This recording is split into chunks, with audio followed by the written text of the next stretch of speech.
Hello my friend, welcome to Cryptonic one. बहुत बहुत स्वागत है मेरे चैनल में आपका। तो दोस्तों, आज जो बात करेंगे हम एक ऐसे इकोसिस्टम के बारे में बात करेंगे जो रियल वर्ल्ड इकोसिस्टम से जुड़ा हुआ है, उसके साथ साथ एक फाइनेंस की तरह भी काम करता है। ये जो प्रोजेक्ट है स्ट्रॉन्ग लोगों से जुड़ा हुआ है, स्ट्रॉन्ग जो कंपनी से जुड़ा हुआ है, और जो कंपनीज फाइनेंस के अंदर एक बहुत बड़ा नाम लेके बैठी हुई है। तो वो जो प्रोजेक्ट है ब्लैक रॉक इकोसिस्टम से जुड़ा हुआ है। ब्लैक रॉक आपको पता ही है, यूएसए में बहुत बड़ी फाइनेंशियल इंस्टीट्यूशंस है, और बिटकॉइन का ईटीएफ के पीछे इसका भी बहुत बड़ा हाथ है। तो हम ये कह सकते हैं कि इस इकोसिस्टम को अगर आप लॉन्ग टर्म के लिए रखते हैं तो ये इकोसिस्टम आपको बहुत अच्छा रिटर्न दे सकता है।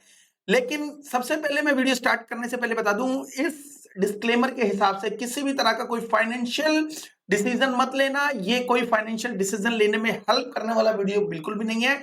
ये जस्ट एक स्टडी बेस मटेरियल मैं आपको प्रोवाइड करवाता हूं, और उस स्टडी बेस मटेरियल को पढ़कर आप अपने आप को ज्यादा नॉलेजफुल कर सकते हैं।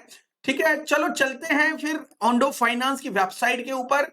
सबसे पहले मैं बता दूं, ये एक ऐसा इकोसिस्टम है जो रियल वर्ल्ड इकोसिस्टम के साथ साथ फाइनेंस को भी कंट्रोल करता है, लोगों के फाइनेंस को, और एक अपॉर्चुनिटी देता है। अगर कोई भी यूएस मार्केट में कोई ट्रेजरी फंड खरीदना चाहता है या यूएस डॉलर के अंदर इन्वेस्ट करना चाहता है, उसकी यील्ड वगैरह मिल सकती है, मतलब उसको इंटरेस्ट वगैरह मिलेगा उसके ऊपर, या OMMF यूएस मनी मार्केट के अंदर इन्वेस्ट करना चाहता है, तो वो इनका इकोसिस्टम यूज कर सकता है। उसके लिए क्या करना पड़ेगा, अगर कोई भी इन तीनों के अंदर इंटरेस्टेड है तो USTY को अगर बाय करेगा तो उसके बदले में यील्ड मिलेगी, मतलब उसको मंथली रिटर्न मिलेगा। मंथली रिटर्न मतलब जैसे ही आप इन्वेस्ट करते हो उसके बदले में मंथली रिटर्न मिलेगा। मंथली रिटर्न किस चीज के अंदर मिलेगा दोस्तों?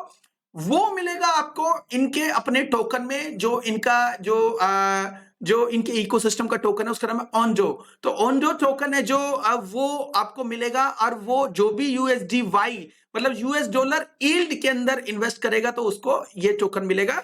इसके साथ साथ USG यूएस ट्रेजरी के अंदर इन्वेस्ट करेगा तो उसको भी कुछ ना कुछ इसके बदले में इनके टोकन मिलेंगे। यूएस मनी मार्केट के अंदर आप इन्वेस्ट करते हो तो वो ही रिटर्न जो वो जो उस पैसे को कन्वर्ट करके वो उसमें मनी मार्केट के अंदर इन्वेस्ट करेंगे, और जो भी रिटर्न आएगा उसका कुछ पार्ट आपको मिलेगा। ठीक है, वो भी ऑन द टोकन के अंदर। तो इसका ब्रिज यहाँ पे कन्वर्ट कर सकते हो, यहाँ पे किसी भी USDY USG OMMF में। तो ये हो गया इनका एक छोटा सा इकोसिस्टम, छोटा नहीं काफी बड़ा इकोसिस्टम है दोस्तों। अब जो मेन चीज देख लेते हैं, यहाँ पे इन्होंने हाई क्वालिटी एसेट मैनेजर, यहाँ पे इनके कौन है, एक तो ब्लैक रॉक है, एक पिमको है। फर्स्ट वेबसाइट पे है पिमको और ब्लैक रॉक, दोनों एक बड़ी फाइनेंशियल इंस्टीट्यूशंस है। जो ब्लैक रॉक एंड पिमको है बहुत बड़ी इंस्टीट्यूशंस फर्म है, और इनके एसेट्स को मैनेज करते हैं। तो इनडायरेक्टली हम ये कह सकते हैं कहीं ना कहीं इस प्रोजेक्ट के पीछे ब्लैक रॉक और पिमको भी है। तो मे बी इनसाइड इनका कुछ इसके अंदर कुछ पार्ट इन्वेस्टेड हो, नोबडी नोज अबाउट इट। और इसके अलावा रेगुलेटेड सर्विस प्रोवाइडर, ये कुछ सर्विस प्रोवाइडर्स के साथ भी जुड़े हुए हैं, जो एक थर्ड पार्टी है, जो एंकूरा ट्रस्ट कंपनी है, स्टोनेक्स है, NAV है, ये बड़ी कंपनीज है, और एज ए थर्ड पार्टी इनके साथ काम करती है। मतलब इनके कोई इसमें जो our fund to hold all asset third party qualified custodian, तो ये कस्टोडियन है। कोई भी एसेट होता है ये सीधा आपसे लेके अपनी पॉकेट में नहीं डालते, मतलब ओंजो फाइनेंस सबसे पहले जो आपका जो असेट्स होता है वो असेट्स इन कंपनियों के पास जाता है, और ये इसको मैनेज करते हैं। ठीक है, थर्ड पार्टी ऑडिटेड सिक्योरिटी, क्योंकि इन्होंने बताया कि ये खुद से सब कुछ नहीं करते, थर्ड पार्टी ऑडिटेड कंपनी को हायर किया हुआ है, जैसे क्वांटसैम, इम्यूनिफाई और ट्राइबिट्स, ये ऑडिट वगैरह टाइम टू टाइम करते रहते हैं।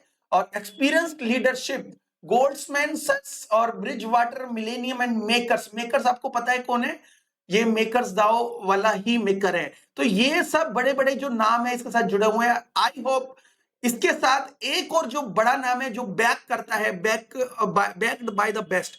तो सबसे बेस्ट जो प्लेटफॉर्म है, जो इकोसिस्टम है, बड़ी जो नाम है, वो इनको फंड भी करते हैं, जैसे बैकअप करते हैं, जैसे फाउंडर्स फंड और कॉइन बेस। आपको पता है कॉइन बेस का जो इतना बड़ा नाम है पेंटेरा कैपिटल, तो ये भी इसका भी बहुत बड़ा नाम है। तो ये तीनों इसको बैकअप करते हैं। देखो हर तरफ से जहां पे भी देखो तो ओंडो फाइनेंस को सपोर्ट करने वाले और वो स्ट्रॉन्गेस्ट हाथ है जिसकी वजह से इसका जो प्राइस है 50 सेंट के आसपास चल रहा है। तो दोस्तों 50 सेंट के आसपास इसका प्राइस है वो इतना, कई लोग कहते हैं इसकी तो बहुत ही ज्यादा सप्लाई है, पता नहीं इसका जो इतना प्राइस कहां से आ गया, इतना प्राइस क्यों बढ़ गया। तो दोस्तों मैंने जैसा आपको बताया कि इसका जो प्राइस बढ़ने का कारण ये है क्योंकि ये first of all strong hands के हाथ में है, नंबर एक। 728 मिलियन के आसपास इसकी जो मार्केट कैप है इस वक्त, जो मुझे बहुत ही ज्यादा अंडर वैल्यूड लगती है, और ये जल्द ही 1 बिलियन मार्केट कैप को अचीव कर लेगा। और मैं ये सोच रहा हूं अभी तक इसने किया क्यों नहीं, मतलब $1 से ऊपर ये गया क्यों नहीं। तो ये $1 से ऊपर जाने की कगार पे, और जैसे ही ग्रीन सिग्नल इसको मिलते हैं तो एकदम ऊपर जाना शुरू कर देता है और रुकता ही नहीं है। तो एनीवे, तो यहां पे इसकी सप्लाई 10 बिलियन के आसपास है, मैक्सिमम एंड टोटल सप्लाई भी इतनी है। सर्कुलेशन में देखा जाए तो जो 1.5 बिलियन के आसपास ये मार्केट में आ चुकी है, और भी धीरे धीरे ये मार्केट में आ जाएगी। तो दोस्तों क्या ये टोकन बहुत अच्छा जा सकता है, इसके बारे में डिस्कस करेंगे। इसका जो टोटल जो सर्कुलेशन 2025 के मिड तक कितना आ जाएगा, मतलब 2025 और 26 के मिड तक कितना आ जाएगा वो भी देखेंगे। उसके बाद एक प्राइस प्रेडिक्शन भी करेंगे, और मे भी वो प्राइस प्रेडिक्शन आपको सही और एक्यूरेट लगे, और मे भी एक्यूरेट के आसपास लगे। हमारा जस्ट एक स्टडी बेस होगा, और देखते हैं। इससे पहले हम देख लेते हैं ये KuCoin Bybit coin based exchange के ऊपर है। देखो बहुत कम जो टोकन होते हैं वो कॉइन बेस उसको एक्सेप्ट करती है, कॉइन बेस उसको बैकअप भी कर रही है, और अपने कॉइन बेस एक्सचेंज के ऊपर भी इसको लिस्ट किया हुआ है। तो समझ लो कि ये जो टोकन है ये काफी बेटर एंड स्ट्रॉन्ग लोगों के हाथ में है, ठीक है। इसके अलावा OrangeX, Get.io, BitGet, Bitmart और HTX.com, तो काफी बड़े बड़े जो इकोसिस्टम के ऊपर लिस्टेड भी है। और KuCoin इस वक्त है, मे बी जो है सूनर और लेटर ये बाइनांस के ऊपर भी दिख जाए थोड़े दिनों में। बट एक बात बता दूं, बाइनांस के ऊपर ये परपेचुअल के ऊपर ऑलरेडी ये लिस्टेड है। तो परपेचुअल के ऊपर अगर लिस्टेड है तो इसका मतलब है कि बाइनांस के जो नॉर्मल ट्रेडिंग के अंदर भी ये सपोर्ट के अंदर जल्दी से जल्दी आ जाएगा, ठीक है। ऐसे कोई न्यूज नहीं है, जस्ट मैं अपना एक विचार बता रहा हूं आपको। तो दोस्तों 17.5% के आसपास इसके अनलॉक हो चुके हैं, और धीरे धीरे 0.2% के आसपास ये अनलॉकिंग धीरे धीरे हो रहे हैं।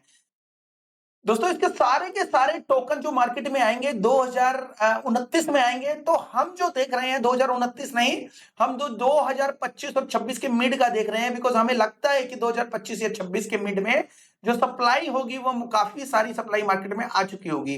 तो हम यहाँ पे देख लेते हैं कि 2 जनवरी 2025 में जब इसकी अनलॉकिंग होगी, और 2025 और 26 के मिड में यहाँ पे कहीं पे इसकी जो सप्लाई हमें जो देखने को मिलेगी 3 बिलियन के आसपास मार्केट में अवेलेबल होगी। 3 बिलियन जो सप्लाई है मेरे हिसाब से कोई ज्यादा नहीं होगी। दोस्तों सबसे पहले मैं बता दूं कि इसका जो प्राइस का, अगर प्राइस एक्शन जानना है 2025 या 26 का, तो सबसे पहले प्रोजेक्ट की कैपेबिलिटी समझनी होगी। प्रोजेक्ट की कैपेबिलिटी के हिसाब से ओंडो फाइनेंस के अंदर इजीली जो है कम से कम जो कितना पैसा जा सकता है वो हमें जस्ट एन आइडिया हमें दिमाग में रखना पड़ेगा। और उस आइडिया के हिसाब से मैं एक बात आपको बताता हूं, इस मार्केट के अंदर अगर ये 1 बिलियन से थोड़ा सा कम मार्केट कैप ले सकता है तो इजीली बहुत ही आराम से 20 से 30 बिलियन के आसपास ये मार्केट कैप इजीली 2025-26 के आसपास ले लेगा, ठीक है। मतलब ग्रैब करने की कैपेसिटी है इसकी। तो 20 बिलियन हम लेते हैं, 30 भी नहीं लेते हैं, 20 बिलियन लेते हैं, और वहां पे 3 बिलियन के आसपास से हम इसको डिवाइड करते हैं तो ये $6 आता है। लेकिन क्योंकि ये जो इंपॉर्टेंट प्रोटोकॉल है तो हम 6 से $10 के बीच में, या 6 से $6 भी जा सकता है और $10 भी जा सकता है, ये 2025 और 26 के मिड में। तो ये जो टोकन है 2025 और 26 के बीच में अगर 20 से 30 बिलियन की मार्केट कैप अचीव करता है तो 6 से लेके ये आराम से $10 या $11-12 तक ये इजीली जा सकता है, ठीक है। और अगर इसके अंदर जो मार्केट कैप है बहुत ज्यादा बड़ा, बहुत ज्यादा फंडिंग है, बिकॉज एक बड़ा प्रोटोकॉल है, बहुत ज्यादा फंडिंग आती है, तो इसका जो प्राइस है उससे भी ऊपर जा सकता है, ठीक है। शॉर्ट टर्म के लिए ये यहां से भी कई मल्टीपल एक्स हो सकता है। लेकिन मैंने एक कैलकुलेटिव आपको 2025 या 26 के आसपास जो है इसका जो प्राइस एक्शन के बारे में बताया है, ये जस्ट एक स्टडी बेस है, ठीक है। और अगर आप इसके अंदर इन्वेस्ट करना चाहते हैं तो अपनी रिसर्च जरूर कर लेना। मेरे हिसाब से स्ट्रॉन्ग प्रोजेक्ट है, आपके हिसाब से अगर स्ट्रॉन्ग है या नहीं है कमेंट में आप लिख के मुझे बता सकते हो। अगर मेरा ये वीडियो आपको अच्छा लगा है तो प्लीज लाइक एंड सब्सक्राइब कर दीजिएगा। थैंक यू वेरी मच दोस्तों, have a good one, take care and bye bye.